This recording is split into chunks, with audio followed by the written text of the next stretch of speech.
Welcome to Sri Chakra news bulletin. ముందుగా headlines.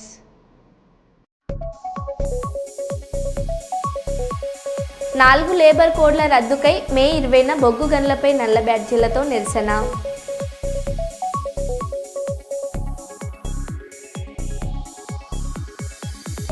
Citizen for national security అధ్యక్షతన ఏర్పాటు చేసిన తిరంగ యాత్ర.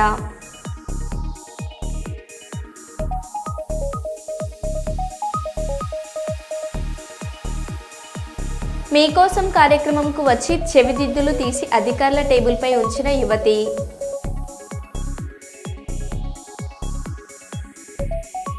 ప్రమాదకర గుంతలు పూడ్చిన ట్రాఫిక్ పోలీసులు.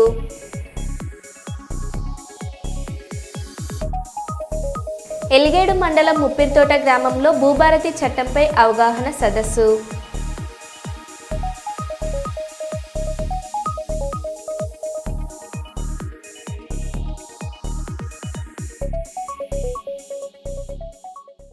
ఇక వివరాల్లోకి వెళ్తే, మహిళల అందాన్ని మరింత అందంగా తీర్చిదిద్దేందుకు Soujanya makeover hair skin beauty బ్రీడర్ స్టూడియోను ప్రారంభించామని Soujanya makeover hair skin beauty యజమానురాలు సౌజన్య తెలిపారు.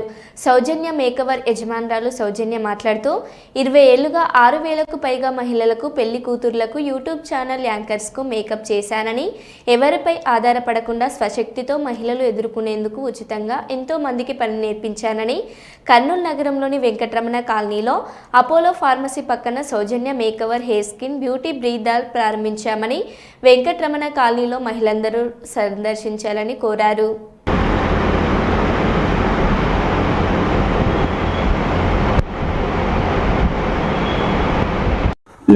నా పేరు సౌజన్య అండి. నేను ఈ ఫీల్డ్కి వచ్చి 20 years అవుతుంది. నాకు చాలా ఇష్టమైన ఫీల్డ్ అండి ఇది. లేడీస్ కంటే చాలా ప్యాషన్ ఉంటుంది. ఇది ప్యాషన్ ఉండడం వేరు, నేర్చుకోవడం వేరు, దాని ఆచరణలో రావడం వేరు. దీన్ని హార్డ్ వర్క్ చేయాలి. దీన్ని హార్డ్ వర్క్ చేసి నేను ఈరోజు సక్సెస్ఫుల్ గా 2nd బ్రాంచెస్ ఓపెన్ చేసినాను. నాకున్న ఎక్స్పీరియన్స్ లో దాదాపు 80 members పైన నేను వర్క్ నేర్పించినాను. ఈవెన్ అంతా ఫ్రీ నేర్పించినానండి. నాట్ అమౌంట్, ఎవరికి అమౌంట్ తీసుకోలేదు నేను. ఈరోజు వాళ్ళు మంచి లెవెల్లో ఉన్నారు, నన్ను చాలా అభిమానిస్తారు. ప్లస్ ఈ ఫీల్డ్ లో మేకప్ ఆర్టిస్ట్ గా నాకు అంతే మంచి పేరు వచ్చింది. మీరు ఏమైనా గూగుల్ రివ్యూస్ అట్లా చూస్తే కూడా నా అర్థమైపోతుంది. కరెక్ట్ గా నెంబర్ 1 పొజిషన్ లో ఉన్నా నేను. ఈవెన్ గెస్ట్ మేకప్స్ కానీ, ఈవెన్ యాంకరింగ్స్, యూట్యూబర్స్ అందరికీ నేను మేకప్ చేసినాను. ఈవెన్ నా ఇన్స్టా పేజ్ కూడా అంతే బాగుంటది. 2nd బ్రాంచెస్ వెంకటరమణ కాలనీలో విశాల్ మార్ట్ దగ్గర ఉంది, కొత్త ఓపెన్ చేసినాను. మీరు వచ్చి సర్వీస్ చేయించుకొని ఇంకొంచెం ఎంకరేజ్ చేస్తే నాకు బాగుంటది. మేకప్ ఆర్టిస్ట్ గా నేను ఒక 5,000-6,000 members కి పెళ్లి కూతులను చేసింటాను. నా చేతులతో నేను చేసిన పెళ్లి కూతురు, అదో సో హ్యాపీ అండి. నాకు చాలా చాలా హ్యాపీ. ఇకపైన ఇంకా ఎక్కువ చేయాలని చెప్పి ఆశిస్తున్నా. నేను నన్ను అంతా ఎంకరేజ్మెంట్ చేయండి. ఇక నా పార్లర్ సర్వీస్ లో కూడా అన్ని మంచి services, even facials, makeups, eyebrows, pedicure, spa, everything ఉంటాయండి. ఓన్లీ ఫర్ లేడీస్ అండి. మీరు ఎప్పుడైనా రండి, విజిట్ చేయండి. భూభారతి చట్టంపై అవగాహన సదస్సును ఎలిగేడు మండల కేంద్రంలోని ముప్పిరితోట గ్రామ వెంకటేశ్వర స్వామి ఆలయ ప్రాంగణంలో నిర్వహించారు. ఈ కార్యక్రమానికి ముఖ్య అతిథిగా రెవెన్యూ, హౌసింగ్, సమాచార శాఖ మంత్రి పొంగులేటి శ్రీనివాసరెడ్డి హాజరయ్యారు. పొంగులేటి శ్రీనివాసరెడ్డి, రాష్ట్ర ఐటీ పరిశ్రమల శాఖ మంత్రి దుద్దిల శ్రీధర్ బాబు, పెద్దపల్లి ఎమ్మెల్యే విజయరమణారావులు మాట్లాడుతూ, గత ప్రభుత్వ హయాంలో ధరణిలో జరిగిన లోటుపాట్లను సరిదిద్దేందుకు భూభారతిని అమల్లోకి తీసుకువచ్చామని అన్నారు. రైతుల మధ్య విభేదాలు తలెత్తకుండా ఉండేందుకు భూభారతిలో సర్వేయర్ల ద్వారా సర్వే చేయించి మ్యాప్ల ద్వారా రిజిస్ట్రేషన్ ప్రక్రియ జరుగుతుందని అన్నారు. ఎలాంటి అవకతవకలు చోటు చేసుకోకుండా చూసుకోవాలని రెవెన్యూ అధికారులకు సూచించారు. అప్పుడున్నటువంటి ప్రభుత్వం, అప్పటి ముఖ్యమంత్రి కేసీఆర్ గారు కుటుంబం ఆ రోజు పెద్ద ఎత్తున ప్రయత్నం చేసి వేల కోట్ల రూపాయలు సంపాదించడం కోసం మరి ఆ తెలంగాణ రాష్ట్రాన్ని ధరణి తీసుకొచ్చి రైతులందరినీ కూడా అనేక రకాలుగా ఆనాడు ఇబ్బంది పెట్టినటువంటి సమస్య. మరి అటువంటి సమస్య నుండి ఈనాడు మీరు భూభారతి చట్టాన్ని తీసుకొచ్చి, ఆ భూభారతి చట్టాన్ని ఏదో మన ముఖ్యమంత్రి రేవంత్ రెడ్డి గారు సమక్షంలో ఆనాడు శాసనసభలో ఆనాడు బిల్లు ప్రవేశపెట్టి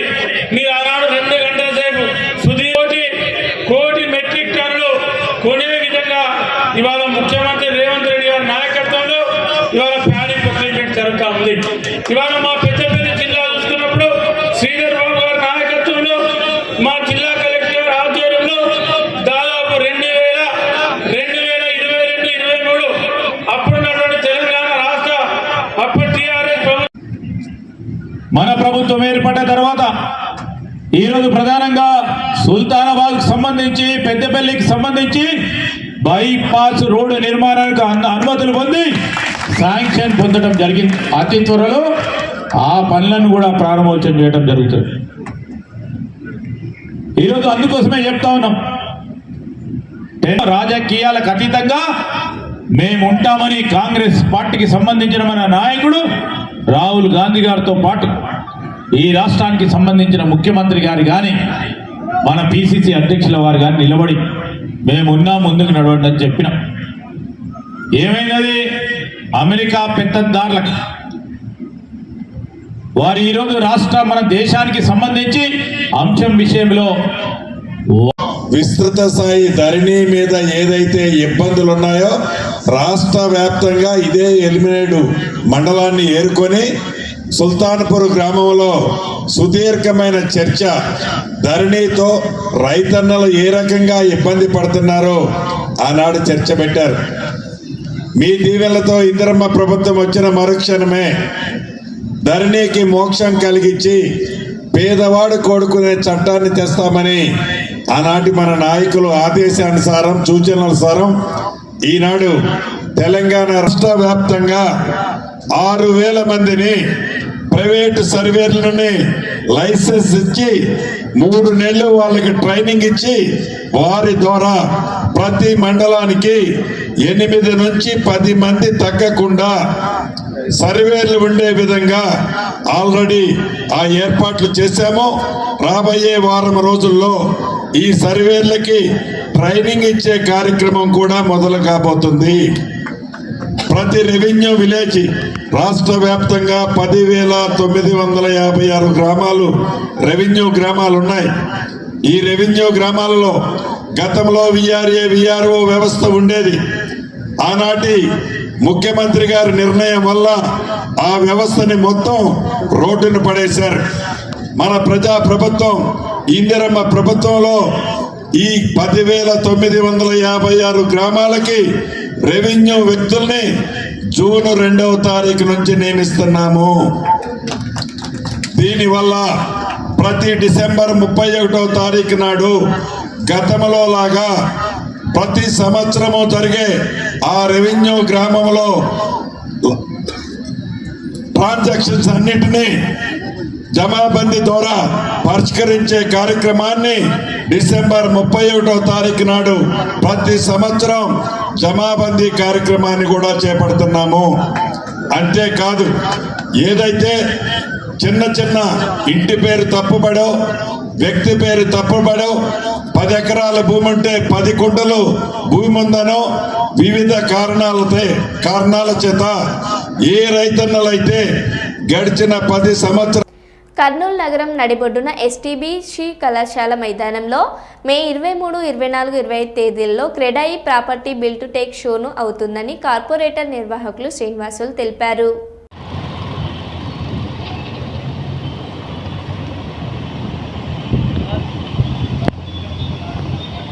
క్రెడాయి 3 రోజులు కర్నూలు ఎస్టీబీసీ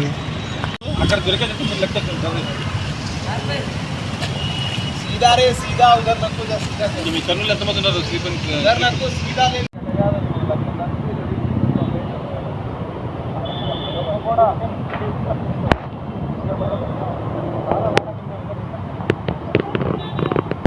అన్నీ తెలుసుకొని ఆ గిఫ్ట్ పొందాలని ప్రతి ఒక్కరిని కర్నూలు ప్రజలందరినీ కోరుచున్నాం. థ్యాంక్స్ అన్న.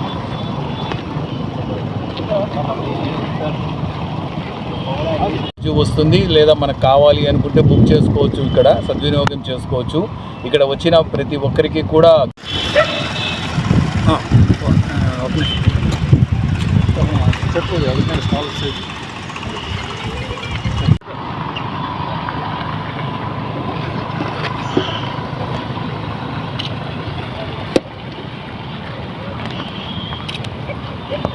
ఆరోసారి క్రెడాయి ప్రాపర్టీ షో ఈ నెల 23, 24, 25 అనగా శుక్రవారం, శనివారం, ఆదివారము ప్రతి ఒక్కరికి ఒక ఇల్లు కానీ, ప్లాటు కానీ, ఇండ్లలో ఎక్విప్మెంట్ కానీ అనే కళ ఉంటుంది. కానీ ప్రతి ఒక్కసారికి పోలేక తర్వాత మన అడ్వాన్స్డ్గా టెక్నాలజీలు ఏమొచ్చాయి ఏం తెలియడానికి ప్రతి ఒక్కరి కోసం అనేసి కర్నూలు ప్రజలందరికీ కోసం అనేసి ఇక్కడ క్రెడాయ్ మన బిల్డర్స్ అసోసియేషన్ వారు ఈ 23, 24, 25 ప్రాపర్టీ షో కండక్ట్ చేస్తున్నాం మన ఎస్టీబీసీ గ్రౌండ్స్ నందు. ఇది ఉదయం 10 గంటల నుంచి 9 గంటల వరకు ఉంటుంది. అందరికీ ప్రతి ఒక్కరూ దాన్ని విజిట్ చేసి దాంట్లో చూసి వాళ్ళకి ప్లాట్ కావాలన్నా ఇల్లు కావాలన్నా ఇప్పుడు కర్నూలులో జరిగే ఆల్మోస్ట్ ప్రతి ఒక్క పెద్ద బిల్డర్ కానీ ఇంకోరు కానీ తర్వాత ఇంట్లో కావాల్సిన ఐటమ్స్ కానీ ఎక్విప్మెంట్ కానీ అన్నీ కూడా ఇక్కడ మనకు చూడడానికి. మంచిర్యాల భీమారం మండలం కేంద్రంలోని జిల్లా పరిషత్ ఉన్నత పాఠశాలలో భూభారత్పై అవగాహన సదస్సు నిర్వహించారు. ఈ కార్యక్రమానికి మంత్రి పొంగులేటి శ్రీనివాస్, చెన్నూరు ఎమ్మెల్యే వివేక్ వెంకటస్వామి ముఖ్య అతిథిగా హాజరై ప్రజలకు అవగాహన కల్పించారు. ఈ అవగాహన సదస్సులో పెద్ద ఎత్తున ప్రజలు పాల్గొన్నారు. ఇప్పటికే కొన్ని నియోజకవర్గాల్లో ఈ నెలాఖరికి గోప్రవేశం కూడా కాబోతుంది. స్థానికంగా మాది వెనకబడ్డ ప్రాంతం, మరిన్ని ఇళ్ళు కావాలని 2 శాసనసభ్యులు అడిగారు. ఈ ప్రభుత్వానికి ఒక చిత్తశుద్ధి ఉంది. ఇది మొదటి విడత 4.5 లక్షల ఇళ్ళు ఇస్తున్నాము. ఈ రాబోయే 3.5-4 సంవత్సరాలలో ఈ 4.5 లక్షలతో కలుపుకొని ఈ ప్రభుత్వం 20 లక్షల ఇళ్ళు కట్టించాలన్నదే ఈ ప్రభుత్వం యొక్క చిత్తశుద్ధి. కాబట్టి వివేకన్న కానీ వినోద్ అన్న కానీ ఏవైతే ఎక్కువ అడుగుతున్నారో ఈ ప్రభుత్వానికి ఇవ్వటానికి ఏ రకమైన ఇబ్బంది లేదు. విడతల వారీగా తప్పకుండా ఇస్తామని కూడా శాసనసభ్యులు సహచర శాసనసభ్యులు ఇద్దరికి కూడా తెలుపుతూ ఇది ఇందిరమ్మ ప్రభుత్వం. ఇందాక పెద్దలు వివేక్ గారు చెప్పినట్లు రాష్ట్ర ఆర్థిక పరిస్థితి బాగలేకపోయినా ఆనాటి దొరవారు 8,19,000 కోట్ల అప్పు చేసి మన నెత్తిన పెట్టిపోయినా ఆనాటి ప్రభుత్వం చేస్తున్న అన్ని కార్యక్రమాలను చేస్తూ అదనంగా ఎన్నికల ముందు అసెంబ్లీలో పెట్టి అసెంబ్లీలో తీర్మానం అయిన తర్వాత మళ్ళీ పబ్లిక్ డొమైన్లో పెట్టి ప్రజలు లక్షలాది మంది అభిప్రాయాలను సేకరించి చిన్న చితకా ఏమైనా తప్పులుంటే కరెక్ట్ చేసి అసెంబ్లీలో బిల్లుని పాస్ చేసుకొని పోయిన నెల 14వ తారీఖు డాక్టర్ బిఆర్ అంబేద్కర్ గారి జన్మదినాన్ని పురస్కరించుకొని గౌరవ ముఖ్యమంత్రి రేవంత్ రెడ్డి గారి చేతుల మీదుగా ఈ చట్టాన్ని తెలంగాణ ప్రజలకు అంకితం చేయటం జరిగింది. ఈ ఆనాడు స్వర్గీయ శ్రీమతి ఇందిరాగాంధీ గారు ప్రధానమంత్రిగా ఉన్నప్పుడు రాష్ట్ర వ్యాప్తంగా 25 లక్షల ఎకరాల భూమిని పేదోళ్లకు పంచిన భూమి మన ఇందిరమ్మ ప్రభుత్వంలోనే. అదే విధంగా ఇప్పుడు గౌరవ స్థానిక శాసనసభ్యులు వివేకన్న కూడా నా పక్కన కూర్చొని చెప్పేది, కారులో వచ్చేటప్పుడు చెప్పేది, ఇంకా ఈడ పేద నుంచి ఉన్నారు. దాదాపు 40-50 ఇయర్స్ నుంచి వాళ్ళు 10 ఎకరాల కాలంలో ఉన్నారు, పట్టేదారు కాలంలో లేరు. కానీ ఈ ధరణి వచ్చిన తర్వాత 10 ఎకరాల కాలం తీసేయడం జరిగింది. కాబట్టి వాళ్ళకి ఇప్పుడు ఎలాంటి హక్కు లేవు. సో ఈ చట్టం కింద మళ్ళీ విలేజ్ రికార్డ్స్ ఉంటుంది, సెక్షన్ 12 కింద విలేజ్ రికార్డ్స్ ఉంటుంది, మళ్ళీ 10 ఎకరాల కాలంలో పెట్టుకోవడానికి ఛాన్సెస్ ఉంటుంది. సో ఈ భూభారతి చట్టం ఒక మంచి చట్టం. దాని నుంచి మనం ఖచ్చితంగా అన్ని రకాల ఇష్యూ సార్ట్ అవుట్ చేయాల్సింది. అట్లా రాష్ట్ర ప్రభుత్వ ప్రొవిజన్స్ ఇచ్చారు. అండ్ ఐ హోప్ నేను being head of district revenue system ఈ వేదిక మీద మీకు ఒక అష్యూరెన్స్ ఇస్తున్నాను సార్. ఈ ఏమైనా ఇష్యూ సార్ట్ అవుట్ చేయాల్సింది ఖచ్చితంగా మా సిబ్బంది దానికి తక్కువ టైంలో సార్ట్ అవుట్ చేసేసి రాష్ట్ర ప్రభుత్వం అండ్ పబ్లిక్ రాష్ట్ర ప్రభుత్వానికి ఒక మంచి పేరు తెచ్చుకుంటాము. అండ్ పబ్లిక్కి ఖచ్చితంగా న్యాయం జరుగుతుంది. అట్లా మనం ఖచ్చితంగా ప్రయత్నం చేస్తాను. సో మాకు అవకాశం ఇచ్చిన అందరికీ థ్యాంక్ యూ. హృదయపూర్వక నమస్కారాలు, వందనాలు. గౌరవ కలెక్టర్ గారు, గౌరవ ఎమ్మెల్యే గారు ఏదైతే ఈ భూభారత గురించి చాలా స్పష్టంగా కొన్ని విషయాలు చెప్పారు. రాష్ట్ర ప్రభుత్వం ఆనాడు ధరణితో తెలంగాణ ప్రజలు ఏదైతే ఈనాడు ఇబ్బంది పడుతున్నారో ఆ ఇబ్బంది పడుతున్న రైతన్నలకు, భూములున్న ఆసాములకు పూర్తి భద్రత కల్పించడం కోసం ప్రజల అభిప్రాయం మేరకు ప్రజల కోరుకున్న చట్టాన్ని తేవాలని దేశవ్యాప్తంగా 18 రాష్ట్రాల్లో మన అధికారులు ప్రయాణం చేసి అక్కడున్న రెవెన్యూ చట్టాలు క్షుణ్ణంగా పరిశీలించి ఆ చట్టాలలో మంచిని సేకరించి ఈ భూభారతి చట్టాన్ని చెయ్యటానికే 6 నెలలు పైగా పట్టింది. పాణ్యం నియోజకవర్గంలో జరుగుతున్న కబడ్డీ పోటీలలో స్థానిక ఎమ్మెల్యే, మాజీ ఎమ్మెల్యేలు చురుగ్గా పాల్గొంటున్నారు.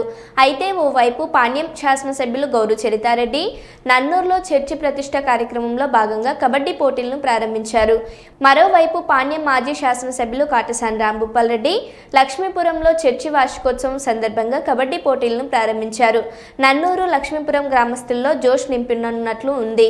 అయితే ఏది ఏమైతేనేమి పాణ్యం నియోజకవర్గంలో కబడ్డీ పోటీల ద్వారా నన్నూరు, లక్ష్మీపురం గ్రామస్తులను ఉత్తేజపరుస్తూ ఆనందోత్సవాలలో నింపినట్లు అయింది.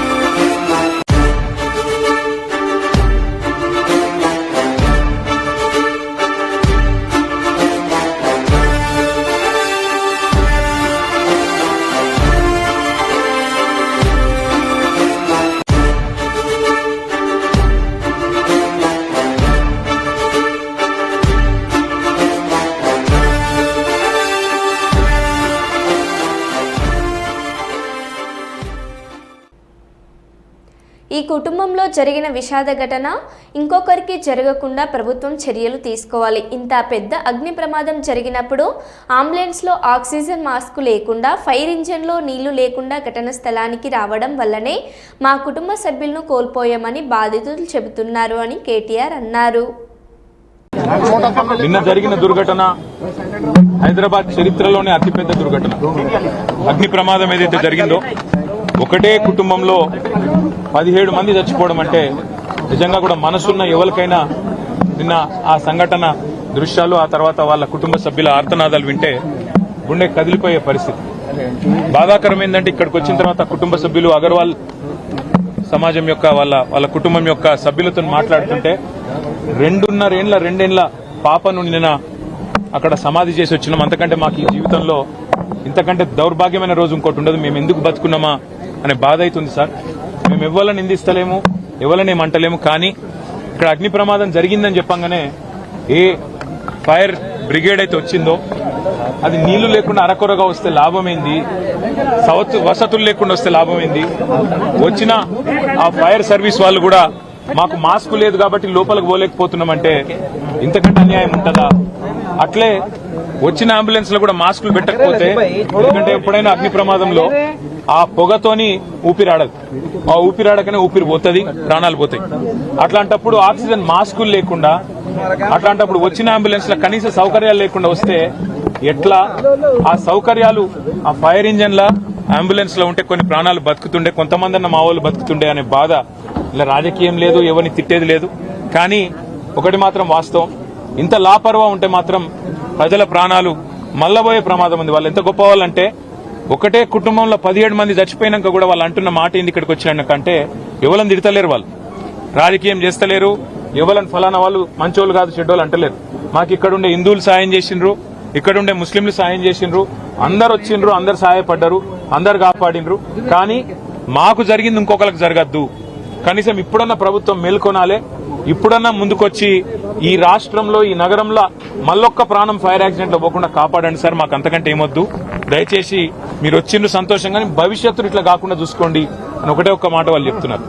అందాల పోటీల మీద పెట్టే ఖర్చు ప్రజల ప్రాణాలు కాపాడడానికి కూడా పెట్టాలి. హోంశాఖ మంత్రి రేవంత్ రెడ్డి ఘటన స్థలానికి వచ్చి బాధితులను పరామర్శించాలి. కేటీఆర్ చెప్తున్నారు. మేము కూడా ప్రభుత్వాన్ని ఒకటే కోరుతున్నాం, చచ్చిపోయినాక కాంపెన్సేషన్ ఒక 5 లక్షలు ఏదో ఇచ్చి చేతులు దులుపుకున్నాడు కాదు. భవిష్యత్తులో ఇంకెవరు చావకుండా చూడండి. భవిష్యత్తులో ఎవరికి ఇట్లాంటి దుర్మార్గమైన పరిస్థితి, ఇంత ఘోరమైన పరిస్థితి రాకుండా చూడండి. దయచేసి మీరు చేస్తున్నారు కొన్ని పనులు, ఇంకా మంచి పనులు చేయండి. అందాల పోటీలని వాటి మీద పెట్టిన శ్రద్ధ దీని మీద కూడా పెట్టండి. వాటి మీద పెట్టే ఖర్చు ఇక్కడ కూడా పెట్టండి.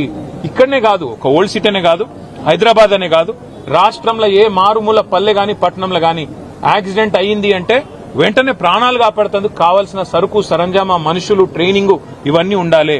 అవన్నీ ఉండకపోతే ఉత్తగానే వచ్చినాం పోయినామంటే కరెక్ట్ కాదు. ముఖ్యమంత్రి గారు కూడా వచ్చేది ఉండే, కనీసం వచ్చి చూస్తే, ఎందుకంటే ఆయననే హోంమంత్రి, ఇంకొకరు ఎవరు లేరు. మరి ఆయన కిందికే ఫైర్ డిపార్ట్మెంట్ వస్తుంది, ఆయన కిందికే హోంశాఖ వస్తుంది. ఆయన వస్తే అధికారులు కూడా అప్రమత్తంగా ఉంటారు, అధికారులు కూడా చేస్తారు. వాళ్ళు తనలాడేది వాళ్ళు తనలాడుతున్నారు. పోలీసు వాళ్ళు, మున్సిపల్ అధికారులు వాళ్ళు పాపం చేసే కాడికి చేస్తున్నారు. కానీ పైనున్నోళ్ళు పైసలు ఇవ్వాలి.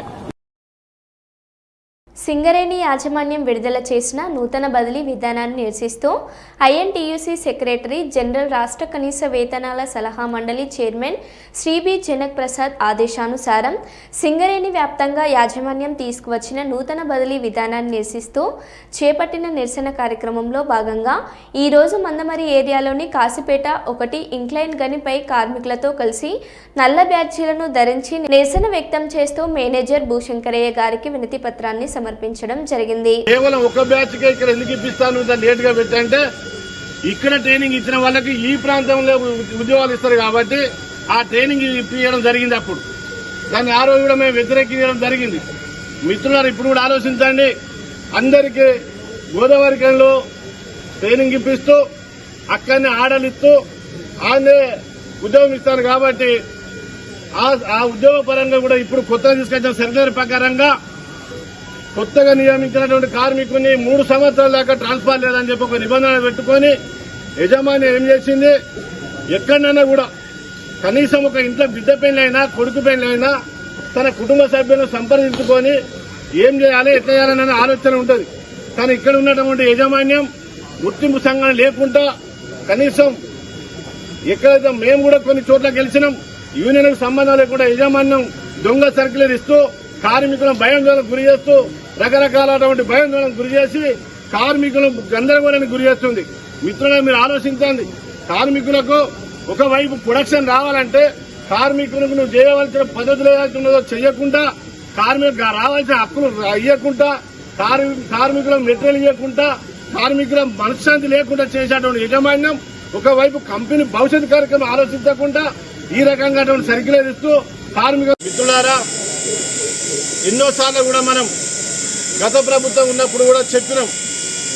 ఒక కార్మికుడు 30 ఏళ్ళు చేసి తన మెడికల్ అన్ఫిట్ అయి తన కొడుకు ఉద్యోగం పెట్టిస్తే ఏ డివిజన్ వాళ్ళు ఆ డివిజన్లో ట్రైనింగ్ ఇవ్వకుండా